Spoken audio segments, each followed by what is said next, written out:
February 1st, 2022. Oh, 2023 actually. Sometime in the midst of my 28th year in this particular incarnation.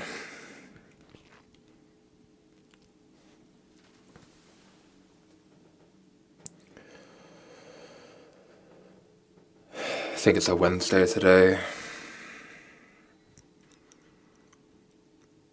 It's one of those incredibly dull, grey, British winter days that this part of the world is fairly well known for at this time of year in particular.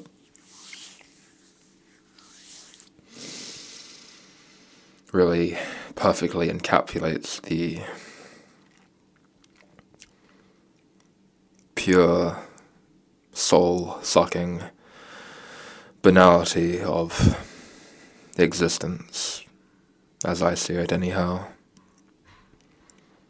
It's that fundamental base layer that one is able to touch, to bask in thoroughly,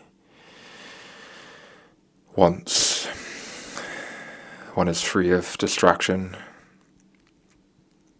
and desire and delusion.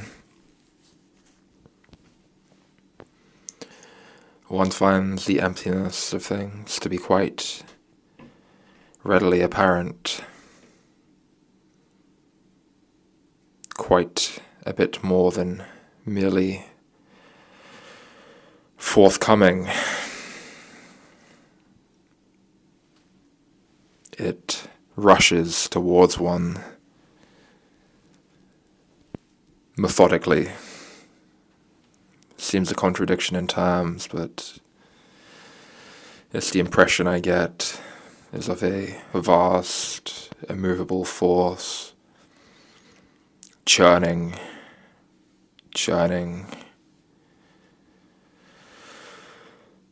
encroaching upon one's psychic space until it fully engulfs it.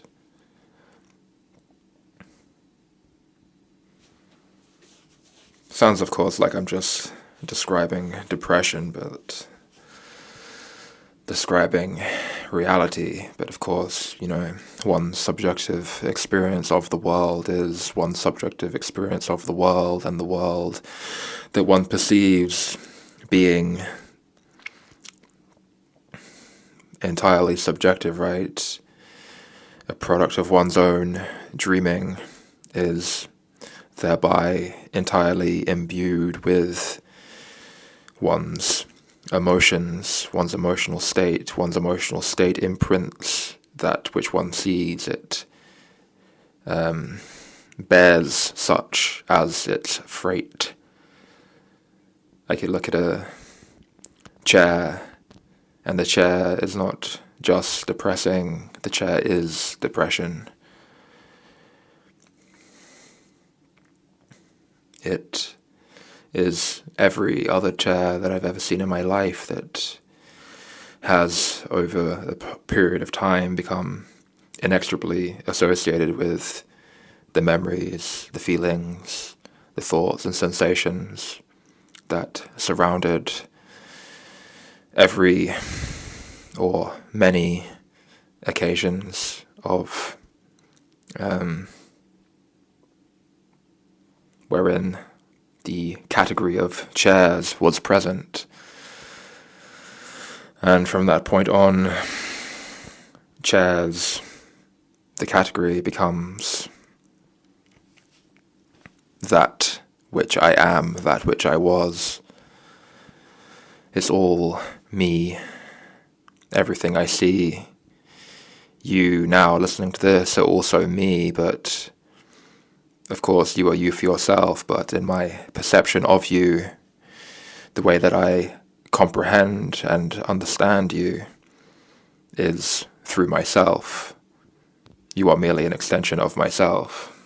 Everything you do and say I can only understand by way of things that I myself already previously understand.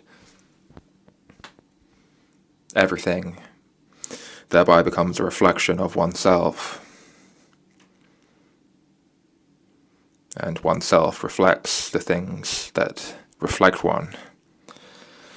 It's a constant feedback loop, and in the case of depression, this is particularly problematic, as with feedback loops it reaches a point of a fever pitch, a crescendo of absolute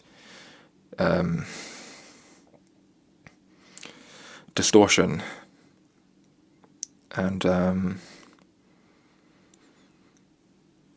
in that is intolerable to perceive. Yeah.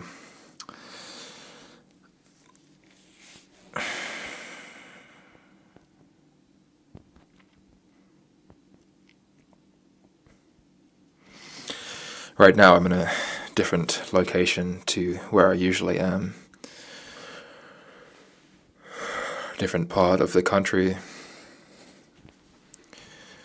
I spoke recently about how whenever I usually get into these sort of states of acute dissatisfaction and agitation, I take it as a prompt to go somewhere else, to do something else. And I have been deliberating on whether or not I should do such a thing in this instance also, and ultimately I have taken it upon myself to do such. And the form that has taken is to have made a small trip to my hometown, or one of my hometowns. So it's a little bit kind of convoluted, the ways in which I've the places I've lived and have been so various and many that, and have gone back and forth between the same places multiple times. It becomes a little bit difficult to say what or where is in fact my hometown, as the place where I grew up is the place that I'm now kind of temporarily residing, and the place that I'm calling my hometown, I moved to after initially leaving the place where I grew up, and then I moved somewhere else in the country, and then back to here, and now from here back to the place where I grew up. So I don't know, I just call it my hometown for the sake of this anyway. And oftentimes just in general, when I take these trips, when I make these journeys, not just to here specifically, but definitely times where I've been here before, what I'm going to relate has also been the case. Upon initially arriving at this new place, there's a kind of generally a very abrupt change in my mindset, how I relate to my environment, how I relate to my thoughts, feelings, etc. And as I'm relating to my environment and my circumstances differently, then of course that's begins to become reflected in my internal state with my thoughts and feelings and so on. And then we enter a positive feedback loop. Now, this time that hasn't been the case, and I'd be lying if I didn't say that I had on some level possessed the expectation that I would enter this positive feedback loop. So there's a sense of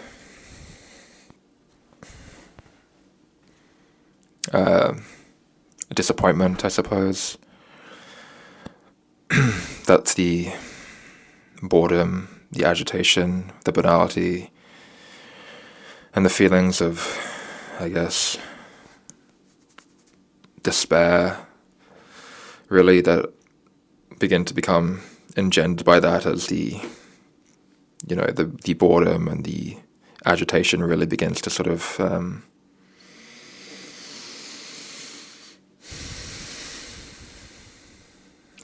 mount up, like increase, right? It leads to this ultimately state of despair. And the fact that that's just followed me here, that I haven't seemed to have kind of transcended one space and entered another, that I've merely sort of ridden further along this continuum. I'd be lying if I said it wasn't disappointing and just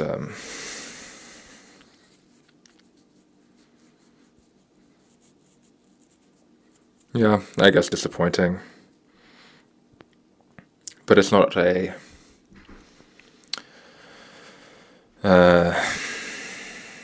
kind of disappointment wherein I would begin to, kind of throw a tantrum about it, right? It's more the kind of disappointment where I'm like, acknowledge it and sort of give it a cursory nod, like, oh, huh, yeah, of course.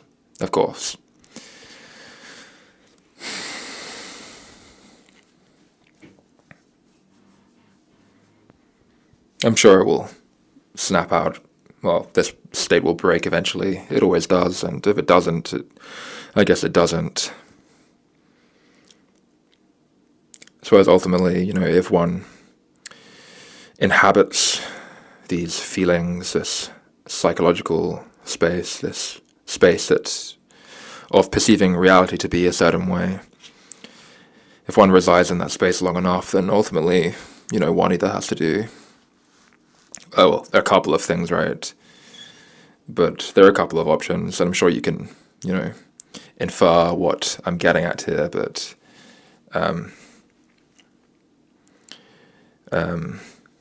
even inaction is itself an action. So if one continues to abide, then, and this state doesn't dissipate, then one is still forced to act in some way or another in response to it, and inaction is itself an action. But I guess another form of action, another mode of response, one that I'm kind of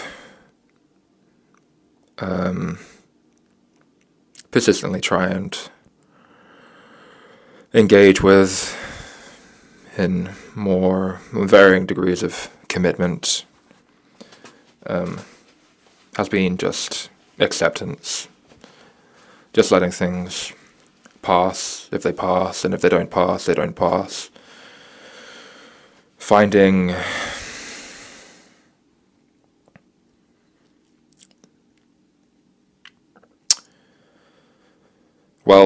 accepting that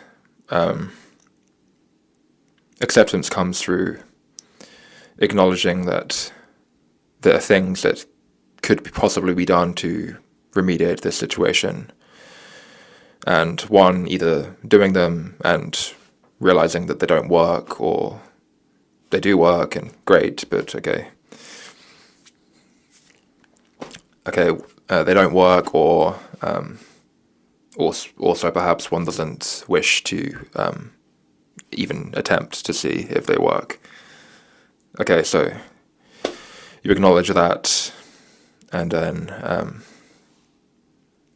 and realize that there's either you're not going to do anything, or there's nothing that can be done. Either way, you don't have the sufficient motivation to try and attempt to see if you can do something, so it amounts to the same thing. There's nothing that can be done to change it through your own actions anyhow, any sort of applied effort. And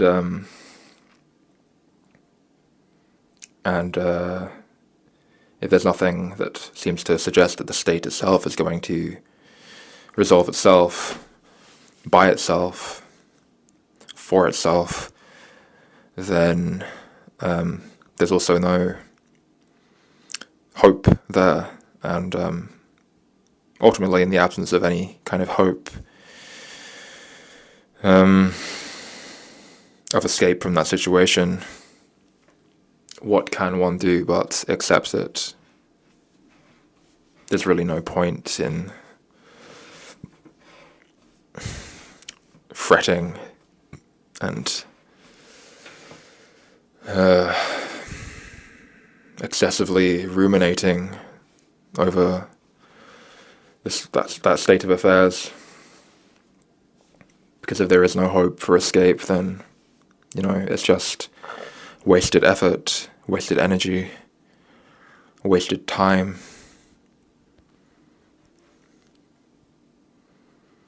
And ideally one would just let it wash over one like water. Be wholly serene and unperturbed. This ties back to previous things I've said relating to the eternal smile, the Agartha mythos, the Christ within. It's finding or placing one's roots within something more so fundamental and at a remove and or distance from the immediacy of quote-unquote external affairs.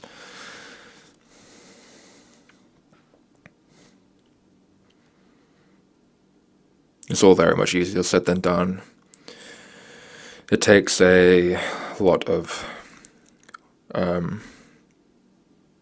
work and discipline, desire, I suppose, to actually accomplish such a thing.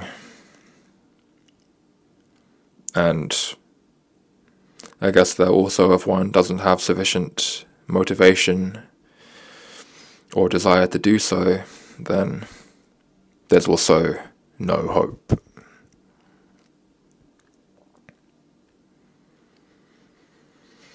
Which I guess, in a sort of paradoxical way, also leads one to the same conclusion, right? This point of stillness, inertia. When one can't go and make a single step in any direction whatsoever.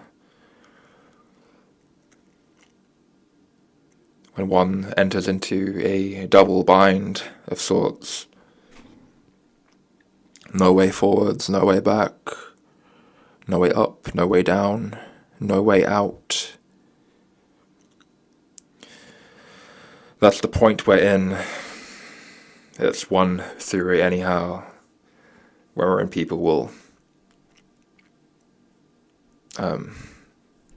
have a psychotic break because their mind is unable to, do what the mind wants to do, which is to solve problems. And since there is no problem that can be found, it sort of collapses the mind, glitches the mind, and as a way to try and resolve this conflict, the mind tries to recalibrate and presents different representations of reality that may allow one to resolve this double bind and proceed forward in some way in a world that makes sense, in a world where one's actions and intent have meaning and value and significance. Not a world wherein nothing makes sense, and one does not know who they are, where they are, and wholly lacks agency of any kind.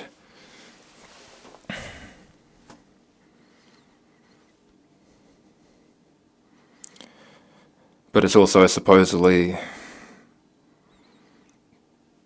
the state that precedes, a deeper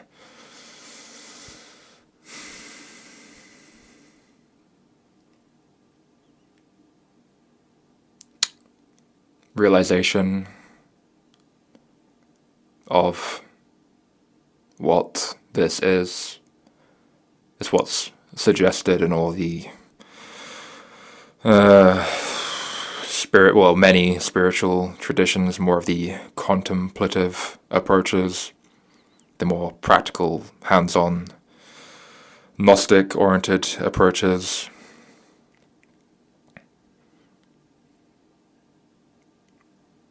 Zen, Advaita,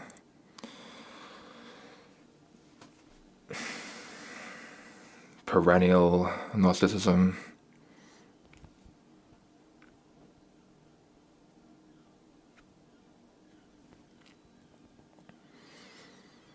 And a lot of the reports of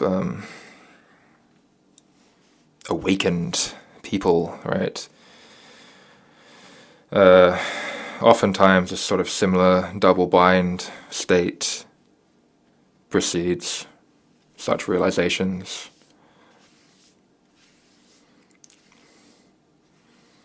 A lot of darkness, a lot of inner turmoil, despair.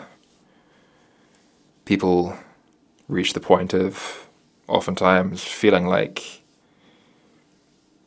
that's it. There's no value in this life whatsoever. This world is hell, and I too, myself, the experience of this world, am also a kind of hell, and I can't live with it anymore. Something like that was, if I recall correctly, and yeah, there are a lot of issues with this guy and like the whole commercial aspect of it and whatnot, and the way that he's appropriated different traditions, but there's still some, value and intrigue in relation to what he has to say.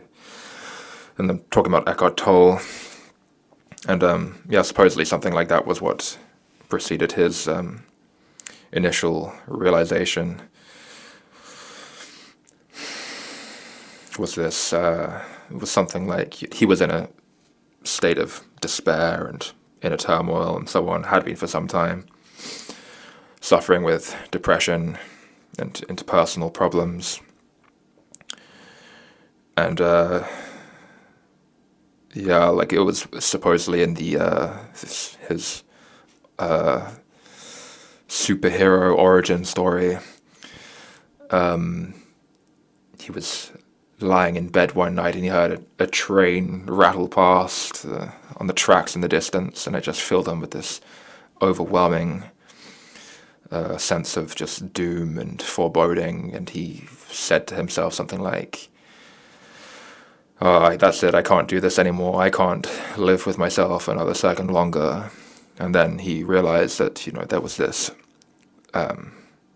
split, that had been manufactured within his mind, right? So that there was a subject and an object, and it wasn't just a single, I within himself, right? There was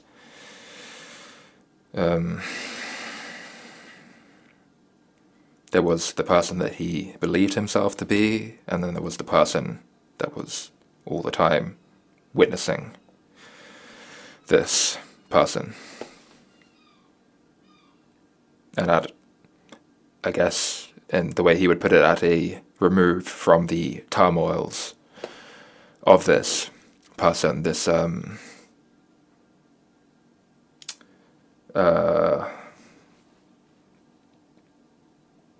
trying to think of the Gnostic term that they use, an eidolon, I think is how it is, an eidolon.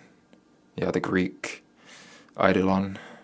Basically, it would be sort of synonymous with an ego in modern spiritual parlance. And this witnessing was sort of was in a eternal neutral state. At worst, I think at best, he would sort of suggest that it was something more like bliss. But either way, it was separate to and free of the constraints of the eidolon, of the ego, of the character that he'd believed himself to be, that was suffering so much.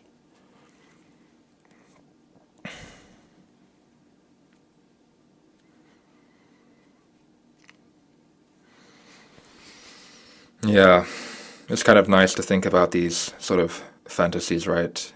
Particularly when one is in such a state themselves of existential despair, crisis, right? To look at such stories and see that there may be some kind of hope for oneself. But even the spiritual, quote-unquote, teachers would say that beginning of hoping to reach that state that they have supposedly reached is a barrier towards basically, reaching that state. In order to reach self-realization, one has to abandon everything, all hope, all attachments, all concepts. Everything has to die. One has to die and be reborn. That's the only way to be resurrected, right? A lot of people, there's the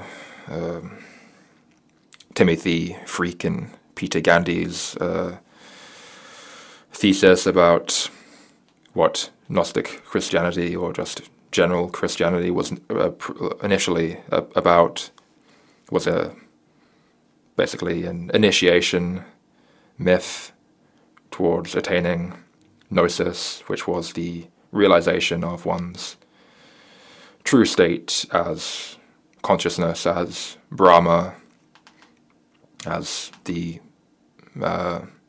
eternally unknowable, ineffable now. And that one was unable to die, as they had never truly been born. And that the Christ is the bridge from this primordial source of creation, and is showing us the way back to this source, to our true nature. The Christ is merely a sort of a guide that can be engendered within ourselves, that can demonstrate the way for ourselves. And part of that is, of course, if you're at all familiar with Christianity, to die and to be reborn. Entirely figuratively. I'm not telling you to kill yourself so you can be reincarnated as some better, more well-adjusted human, or something somewhat like a human. Don't do that.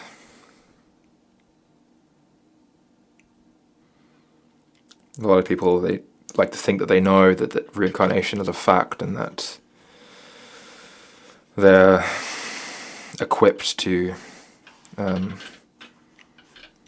navigate the Bardo realm in order to achieve the most profitable outcome for themselves, whether that be a more desirable incarnation, or a kind of opting out of this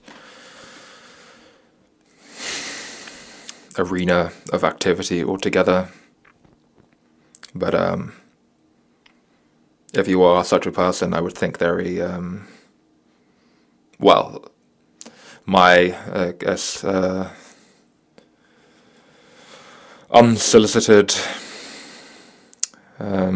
advice would be to just think very carefully about that, to be incredibly honest with oneself about what one really does and does not know. And it can't be overstated enough that the only way to really arrive at any kind of knowledge at all is to first admit that one is ignorant. The lack of knowledge is ignorance.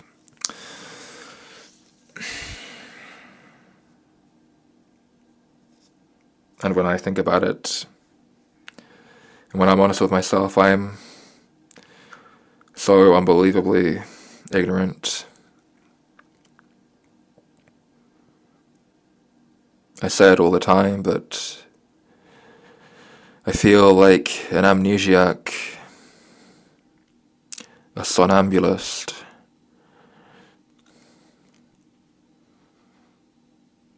I'm walking around and I'm either less so than when I was younger, but still in some kind of trance state where I'm not entirely present, I'm not entirely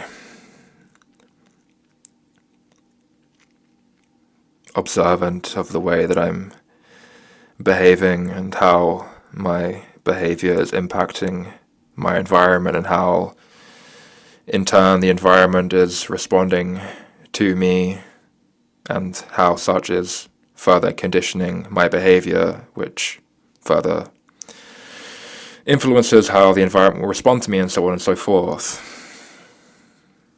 This is basically what karma is, by the way, that every action has a opposite reaction.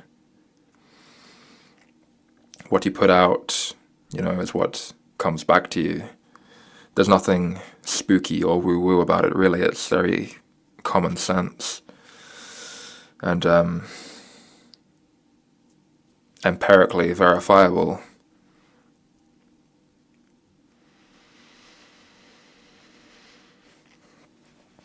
And the other part of my experience is this amnesia. Just,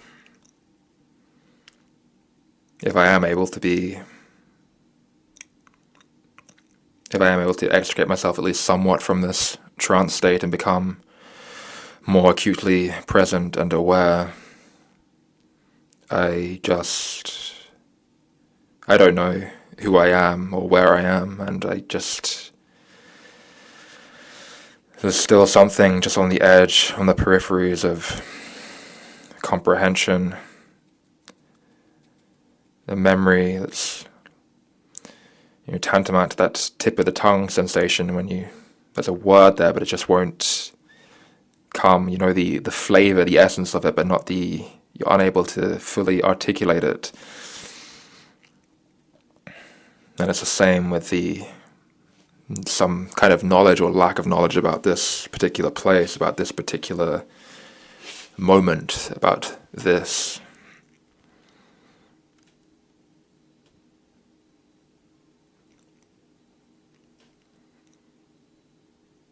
And it's occurring all the time. And I'm looking directly at it. And I can't fully penetrate it.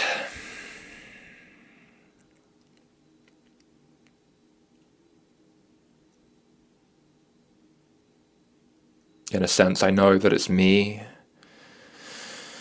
and that it's also not me, and that there's something still perhaps deeper than that enclosed imagining of a world of myself, immersed within a world. There's something deeper than that dream. But it's just a sense, merely a notion. Nothing that I could satisfactorily substantiate for the approval or comprehension of anyone other than myself. Some people listening to this will probably be able to identify a similar sensation within themselves, I'm sure.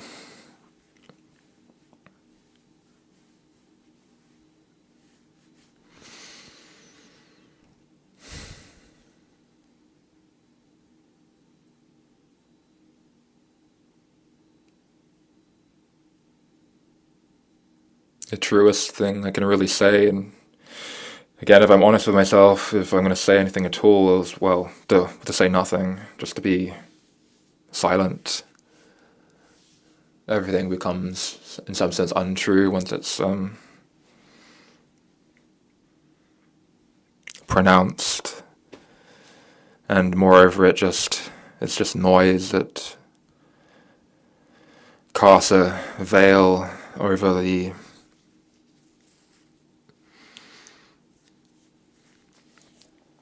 what's truly occurring at all times.